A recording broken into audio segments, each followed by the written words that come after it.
Fala aí, pessoal da Arquibancada Tricolor, tudo certo? Eu sou o JP Ferreira, estou mais uma vez aqui para trazer o boletim da base. Depois de 3 rodadas do Campeonato Brasileiro Sub-20, uma fala interessante também do Rui Costa sobre os jogadores em transição, além da estreia do Diógenes como profissional. Ele atuou na partida contra o Coritiba pelo Campeonato Brasileiro Profissional, então a gente vai falar sobre todos esses temas. Antes disso, claro, deixa seu like, se inscreva aqui no canal do Arquibancada Tricolor e bora pro vídeo. Pra gente falar um pouquinho sobre a fala do Rui Costa, né? Ele trouxe algumas informações, alguns detalhes e a visão dele sobre os jogadores que passam por esse processo de transição, que eu até falei no vídeo anterior, né? Que alguns jogadores poderiam fazer alguns treinos, até participar de alguns jogos do profissional, mas descer para jogar também no Sub-20, é o caso do Nicolas, Pedro Ferreira, TT, o próprio Diógenes, que agora está, de fato, integrando o profissional. E o Rui Costa foi questionado numa entrevista sobre isso, e aí abre aspas para o gerente do São Paulo. Eu particularmente confio muito no elenco que nós temos hoje, com os que chegaram, com os que ficaram e com os meninos que também precisam de um espaço. Temos que ser muito criteriosos quando escolhemos um jogador que vem de fora, porque eu preciso entender se ele acrescenta tecnicamente, se ele tem um perfil que eu não tenho aqui e principalmente se não vai, de alguma maneira, interromper o desenvolvimento dos atletas que são formados em Cotia. Hoje, temos no nosso elenco 11 atletas formados em Cotia. Eu não sei se o Barcelona tem isso. Então, ele está falando sobre a questão dos reforços, possíveis reforços para o time profissional do São Paulo, ressaltando que o time também tem essa intenção de apostar na base, o que eu acho completamente correto. O São Paulo tem uma grande força em Cotia, tem jogadores muito promissores, e às vezes você trazer um jogador que vai compor elenco, não vai ajudar tanto assim e vai ganhar um salário mais alto, eu sou muito a favor de dar mais oportunidades para jogadores como Diógenes, como Pedro Ferreira, como Nicolas, TT, tantos outros que estiveram aí fazendo esse processo de transição. E o Rui Costa ainda fala, São Paulo valoriza a base. Nós temos desses 11 atletas, né, os que estão já no profissional, uns 4 ou 5 que nós chamamos de atletas de transição. Ou seja, eles treinam conosco e jogam no Sub-20, que é também um processo de crescimento para esses meninos, que é o que a gente tinha falado anteriormente também, né? Que alguns atletas vão estar fazendo essa ponte, né, entre profissional e base, porque muitas vezes podem até ser relacionados para alguns jogos, mas principalmente fazer treinos com a equipe profissional, ganhando rodagem, ganhando experiência, e até numa conversa, né, com jogadores mais experientes, se aprende muito, e aí, claro, voltando para fazer alguns jogos na equipe Sub-20. E aí, na sua opinião, quem tem que ganhar mais oportunidades no profissional? Pedro Ferreira, TT, Nicolas, outros atletas, além do Diógenes, que já está também integrando o elenco profissional, você daria mais oportunidades para esses atletas? Ou você acha que tem que fazer realmente esse processo de transição com um pouco mais de calma? Qual é a sua opinião? Deixa aí nos comentários. E falando de Diógenes também, essa transição de atletas, vamos falar da estreia desse jogador no profissional do São Paulo. O Tricolor que mandou uma equipe alternativa para o jogo contra o Coritiba, a vitória por 1-0. Por conta da questão do Paulistão, o São Paulo jogou com muitas reservas e o Diógenes acabou ganhando uma oportunidade. Começou como titular, jogou o primeiro tempo por completo e até foi uma tristeza uma situação que aconteceu com ele, que na minha visão ele tomou um cartão amarelo de forma injusta. E isso comprometeu a partida dele porque precisou ser substituído no intervalo pelo risco, né, de tomar o segundo amarelo, ser expulso. Mas eu gostei bastante da participação dele, achei que ele teve muita personalidade, foi muito bem, errou pouquíssimos passes, teve uma porcentagem de acerto muito interessante. Então é um jogador que é muito promissor, tem que ter, claro, uma calma com ele, é um cara que precisa ter realmente esse processo de transição bem feito, entrar aos poucos no time, mas tem muita personalidade e muita qualidade. É um jogador que tem que ganhar mais oportunidades.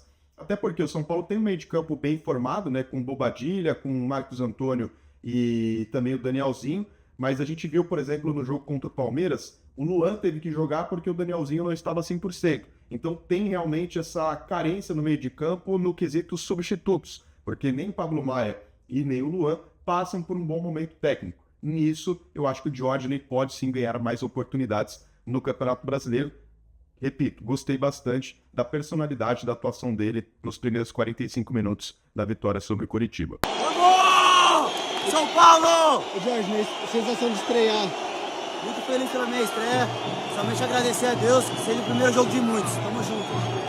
Para falar um pouquinho sobre a estreia do São Paulo e também as 3 rodadas iniciais do Campeonato Brasileiro Sub-20, agora a gente falou no primeiro boletim, o São Paulo ainda ia estrear no Campeonato Brasileiro Sub-20 e estreou com vitória. Uma grande virada sobre o Botafogo, teve muita emoção nesse jogo. A vitória foi conseguida no minuto final, né? No último lance do jogo, o Osório fez o gol, o Juan Potts acabou fazendo o gol de empate na ocasião. O São Paulo teve uma dificuldade nesse jogo, porque o Igão, com 31 minutos de partida, foi expulso.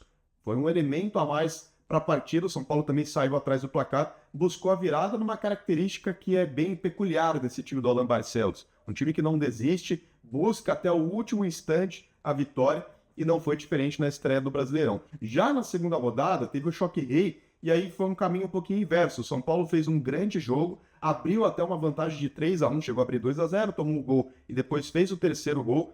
E no jogo que caminhava para uma vitória, a gente sempre fala, né? O Sub-20 são partidas que a gente não pode cravar muita coisa, porque realmente as equipes acabam oscilando muito durante a partida e até o final você não pode cravar nada. E aí foi no lado ruim para o São Paulo essa situação no jogo contra o Palmeiras, porque aos 45 e aos 48 do segundo tempo, o Palmeiras marcou 2 gols e buscou o empate. Tudo bem, o clássico foi fora de casa, um empate talvez em circunstâncias iniciais não seria um resultado ruim, mas pelo que se apresentou o jogo, o São Paulo saiu lamentando bastante, porque vencia por 3-1, estava controlando muito bem a partida e em 2 vacilos acabou sofrendo o empate, né? E isso acabou trazendo talvez lamentações para o São Paulo, mas seguiu firme aí no Campeonato Brasileiro. Porém, na última rodada, agora na terceira, o São Paulo acabou indo ao Rio de Janeiro e perdeu para o Vasco por 2-0. Uma equipe forte do Vasco, inclusive essa temporada chegou a golear o Flamengo por 4-1, é uma equipe muito qualificada. O São Paulo acabou sendo derrotado, então começa o Campeonato Brasileiro com uma vitória, um empate e uma derrota. Uma campanha bem aí na média do São Paulo, ainda com muitos problemas, com muitos ajustes a serem feitos, porque a equipe passa por esse processo de transição. Como eu falei no início do vídeo, muitos jogadores vão passar por esse processo de transição, jogadores que estavam na Copinha já não estão mais no elenco, e aí também jogadores que seguem no elenco sub-20 ainda fazem o processo de transição para treinar e até serem relacionados para jogos do profissional. Nós ainda vamos ver muitos desfalques durante o Campeonato Brasileiro Sub-20, durante essa temporada, por conta dessa transição também. E aí o Alan Barcelos, claro, vai ter que encontrar a melhor formação, a melhor equipe com essa dificuldade. Então acho que é válido esse início de Campeonato Brasileiro. O São Paulo vai tentando se acertar aos poucos também, enfrentando 3 boas equipes. O São Paulo teve 3 rodadas iniciais muito difíceis. São 3 adversários complicadíssimos, então não vai ter jogo fácil, claro, no Brasileirão, assim como é no profissional, na base não é diferente, mas eu acho que o São Paulo começa bem essa temporada, em muitas expectativas ainda para melhorar daqui para frente. E o próximo compromisso do Tricolor é contra o Grêmio em Cotia, mas a data e o horário ainda não foram definidos pela CBF, então a gente vai atualizando, claro, na nossa página oficial, no nosso site. Siga lá, inclusive, as redes sociais, @ARQTricolor, para ficar por dentro de todas as novidades. Bom, ficamos por aqui com mais este boletim. Comente aí o que você está achando dessa temporada do São Paulo na base, do trabalho do Alan Barcelos, quem pode ser aproveitado no time profissional. E, claro, deixe seu like e se inscreva aqui no Arquibancada Tricolor. Grande abraço!